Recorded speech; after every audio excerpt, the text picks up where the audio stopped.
Hey everyone, Flutes here. Today I've been given a review copy of the Thaumaturge class by Benjamin Huffman. Benjamin told me the target audience for the Thaumaturge specifically would be people who are interested in making numerous character-defining decisions when building a character and lean more on the engaged side of play, as the spellcraft features often require the player to pay attention to what's going on in the game when it isn't their turn. The goal was to create a class that felt like an Archmage without actually being any more powerful than other spellcasters. And I myself made a Thaumaturge character whom I playtested, and it was a lot of fun, I will say that, and I'll give some insights into how I built it a little bit later.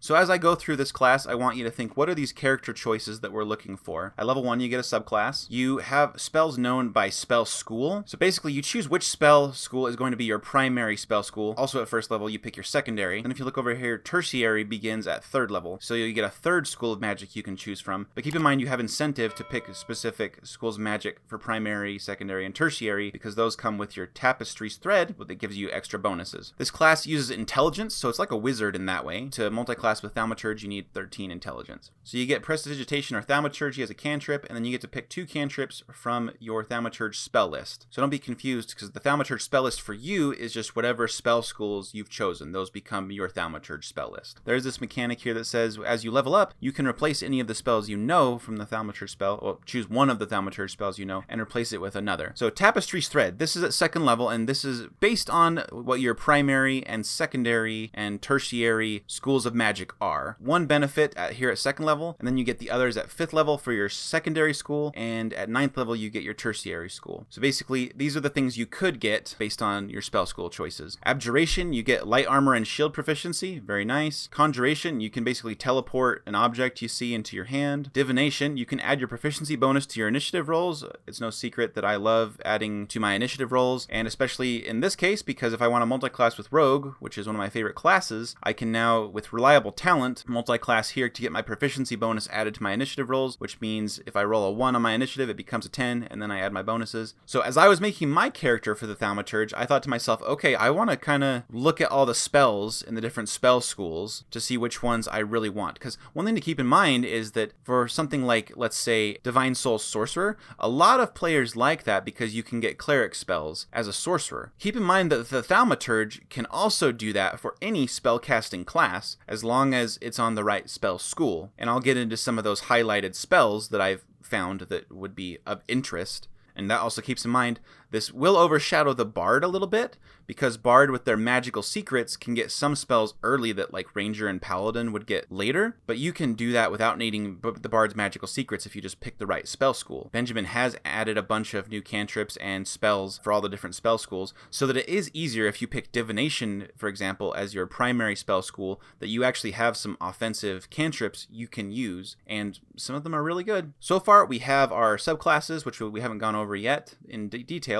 but we also have Tapestry's Thread based on our primary spell school of magic. Now at 3rd level, we get Overcast, which is basically going to interact with your non-cantrips in 2 ways. One is you can use it to upcast a spell, so make it as if you cast it 1 spell slot higher than what you did. So you get an upcast. The other thing is you can expend a spell slot and cast 2 spells at once, but you need to have the 2 spell levels, when they're added up, be equal to or less than the spell slot you were expending. This is a really cool concept that gets around the sorcerer's quicken spell awkwardness, where basically you couldn't cast 2 spells in a turn leveled. You have to do a cantrip and a leveled spell, as long as you have a high enough spell slot to do it. So this actually gets stronger as you level up, when you have higher level spell slots to expend and pack in those lower level spells that you can cast in tandem. And then the rest of the Thaumaturge features are ASIs at the normal levels. Mystic Might, add your intelligence modifier to damage of your Thaumaturge cantrips. Keep in mind that you can use Eldritch Blast or other cool combinations that other spellcasting classes could use, so being able to add your intelligence to the damage of your Thaumaturge cantrips. So adding your intelligence modifier to damage of cantrips is potentially very good. Weaver's Recovery, you get an expended use of Overcast when you finish a short rest. And then Arc Mastery, your level 20 capstone, is you get one 10th level spell known, and you can cast it with a 9th level spell slot. So you don't gain a 10th level spell slot, you just know it, the 10th level spell, and you can use a 9th level spell to cast it. And how good is that? The 10th level spells are pretty cool. I don't know how many of them are based on just Benjamin's original concepts and how many of them come from other places like old editions or anything like that, but I do recall in Rime of the Frost Maiden there was the ability to summon the Tarrasque, and we do indeed get Summon Tarrasque in this supplement. So before I get into the subclasses, I do want to talk about how my opinion of this class evolved the more I dug into it. At first, I thought it seemed like a few overtuned features, but then when I realized how fun it is to try to piece together the type of spellcaster I want, the more I came to enjoy it very much. And having playtested it, I realized some of the things I thought would be kind of broken at low levels were just good. They weren't broken at all. There's some cool things you can do and some impressive things you can do, but nothing that broke the game or took us out of it. I think at higher levels, you can really achieve greatness with this class, especially based on how some of the subclasses feature, which I think you're going to be excited about. But I want to go back to Benjamin's target audience with this, because I feel like I am the target audience. I love making numerous character-defining decisions, as he said. It has been a long time since I dug into a new class or concept as much as I did this one and went into a spreadsheet and typed out all the different spells I could get if I chose different spell schools and how that would interact with Tapestry's Thread here, the bonus I would get. Did I want to get armor at low levels? Do I like the proficiency bonus to my initiative rolls? All that sort of decision making went into it and into my analysis, and it really brought the game alive for me again. So you don't have to do a super deep analysis, but you still get to make numerous character-defining decisions. Alright, so let's get into these subclasses. I'll give you a quick view of them really quick. They all have that arcane focus, which is their foci, that is their own flavor that you can see very clearly. I think it's really easy to get the theme of these very quickly. Let me explain how these subclasses all typically play out. They interact with you casting Thaumaturge spells that require a spell slot, and they give you little resources, let's say. So the Astrology subclass, Mystic Custom. So anyway, you cast a Thaumaturge spell, you get a bunch of little pinpricks or stars equal to 1 plus the level of the spell slot you expended that kind of orbit around your head. And then they stick around until you use a reaction, and when someone basically makes a d20 test, you can apply a bonus or a penalty to their roll based on how many number of your pinprick stars you want to expend. So if I cast Polymorph, 4th level, that gives me 1 plus 4, 5 little stars floating around my head. And then while I'm polymorphed into a giant ape, which this is what happened during my playtest. I was polymorphed. I was able to still use those stars around my head, so I was a starry ape. And when someone was getting hit with an attack, I was able to say -3 or even up to -5 on that attack roll to try to make them miss, and it worked, and that felt good. And so all the subclasses are going to have something like that, where you gain some stars or whatever fits the theme for those subclasses, and you can use them in a variety of ways based on that subclass's specialty. And then you gain some other cool features at level 6, like advantage on wisdom perception, which you get a +5 to your passive perception because of that, and you can use a bonus action to gain blind sight until the end of your next turn. That could be really handy if you want to do a build where you're utilizing fog cloud or darkness or even sleet storm a bunch. And then at level 18, you get some other cool features. I don't need to go into all of them in this review. I'll just kind of stick to the low level stuff, I guess. Next is the Cartomancy. So this is your card drawing spellcaster, which has been a theme I've seen in 5e since almost since it came out, where people wanted to have a card drawing spellcaster. And so with this one, and first of all, that flavor is not really my thing, but the way that works here, I think Benjamin did a good job with it, where basically when you cast a spell, you get to kind of draw a card, and you got a table down here of what those cards do, which is basically giving advantage or disadvantage to type of d20 test based on what you draw. It's no action required though, so that's nice. You don't have to use your reaction or anything. And then later you gain advantage on initiative rolls, so again, there's another way to boost your initiative. So if you wanted to specialize in divination earlier, remember your divination Tapestry's Thread would give you proficiency bonus to your initiative rolls, so at 6th level that will give you a +3, and then gaining initiative advantage would also be effectively a +4, +5 to your initiative as the math works out. So you're already getting some pretty good boosts to your initiative. And then Benjamin gives some optional rules for using actual cards instead of rolling a d12 to see what card you draw. Candlery, I don't know how to say that, but you use candles, which I think is a great flavor, and this art is very evocative of what it's going for, where basically when you cast a Thaumaturge spell, you can make these little flickers appear to help your allies with temporary hit points or to damage enemies, and it's amplified if they're in the bright light of the candle you produce, the flicker, and it's a little bit weaker in the dim light produced by the light. There are very few mechanics in 5e that say, like, if you're in bright light versus if you're in dim light, a certain thing happens. And then you can also reveal invisible creatures with the flickers. And then Crystalmancy. When you cast a Thaumaturge spell with a spell slot, you get a crystal barrier around yourself represented by temporary hit points equal to 3 times the level of the spell you cast. And then later on, you can use a bonus action, so it's basically like you're making this crystal barrier around yourself that's phantasmal, so it's ghostly. But then you can expend those temporary hit points as a bonus action to hurl crystalline shards at people. So I think that's really cool. So like you can choose to defend yourself or go on the offensive with your bonus action. It's always good to be able to weaponize your bonus action, so I like that. And then I will talk about level 18. I like that later on your AC can't be less than 18 and you have resistance to non-magical bludgeoning, piercing, and slashing damage all the time. I always hate when it's non-magical because there's so much stuff at this level that would be magical. And this is cool. I like having these sorts of just like world building or flavor type things in a class or subclass. When you die, your crystallized heart can be recovered, and so I think that's just a cool little thing that your heart becomes a gemstone at high levels. Oneiromancy, I'm probably butchering that pronunciation as well, but basically it's kind of like your wild magic, even more so than the card drawing here, where when you cast a spell you create a kind of dreamscape area of effect that does something. Like you can give a creature flying, you can give someone resistance to damage dealt by spells. I'm not going to dive into each of these, but I thought it was pretty cool. If I were to play something wild magic, I would definitely play this over any of the wild magic options that are in 5e currently. Tasseography.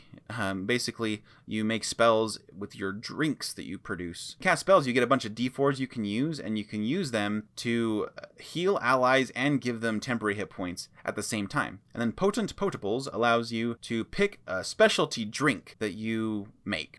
Ale, coffee, tea, or wine. Only wine, I was like, eh. So these are pretty cool. So if you make ale as your specialty, when you use your potable spellcraft to heal and give temporary hit points, as long as they have the temporary hit points, you also give them these benefits. If ale is your specialty, you can give them resistance to non-magical bludgeoning, piercing, and slashing damage, and advantage on saving throws against being frightened, so that's not bad. Coffee gives them advantage on initiative rolls. Tea gives them resistance to psychic damage and advantage on saving throws against spells. And then later on at level 6, also really good. This is like the Chronergy Wizard 2.0, but you can do this at 6th level. You can create a drink that is like a potion that has a spell embedded into it, and whoever drinks it is that's when the spell is cast, and whoever drinks it becomes the person who concentrates on it, on everything. So something that would normally be a range of touch or stealth is suddenly something you can give to someone else. This is really good. Like if you want to give Tensor's transformation later on to your fighter just to make them better at being a fighter and super powerful, and you don't have to concentrate on it because usually you can only cast it on yourself. But yeah, basically those are the subclasses, and what stuck out to me is like what was really cool with them. I really like the themes. They feel very unique to what 5e has to offer at the moment. I won't go through all the spells that Benjamin created and or compiled in here, but I will just touch on a few of the cantrips to show how good they were. First of all, Misfortunate Missile is a divination cantrip where you make a ranged spell attack, and if you hit, you deal d6 damage, which is fine, but before the start of your next turn, if the creature you hit with this Misfortunate Missile makes an ability check, attack roll, saving throw, you can use your reaction and just reduce it by a d4.